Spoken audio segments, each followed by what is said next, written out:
The Missing Chapter project brings together a distinct body of photographs showcasing Black presences in Victorian and Edwardian Britain.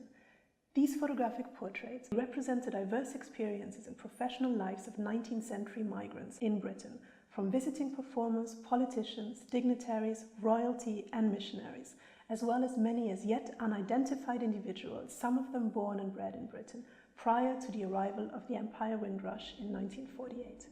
Their collective presence bears witness to Britain's colonial and imperial history during the 19th and early 20th century. Through this pioneering research program, we hope to fill a missing chapter in the long history of Britain's culturally diverse communities. In this video, we will introduce you to the story of this photographic collection in relation to the visual resources we have produced for formal and informal learning. First, a few key facts about these photographs. You may be wondering where these photographs actually come from. All of these portraits were produced in commercial photo studios across Britain during the latter half of the 19th century. For decades, many of them lay buried deep within one of the largest image archives in the world, unseen for more than 125 years. Others have been preserved and kept away from the public eye in private collections. Others again, though represented in major national museums, have rarely been put on display. Wow, taken over 100 years ago. What kind of photographs are they then? All of these portraits are more than 100 years old. The originals are so-called carte de visite, cabinet portraits or album prints that have been produced directly from the original glass plate negatives.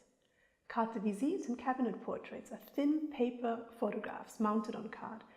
They were a bit like visual business cards for famous as well as ordinary people and were traded avidly during the Victorian period. The photographer's name and studio details were often engraved on the front and reverse of each card, and sometimes together with the name of the sitter or their profession or affiliation, especially if they were known within public spheres. As for glass plate negatives, these are postcard-sized sheets of glass coated with light-sensitive material made of silver salts. This method of capturing an image preceded photographic film until the early 20th century. All the portraits of the African choir, plus many others in the collection, have been printed in this way, and many people have commented on how detailed, sharp and modern the sitters look.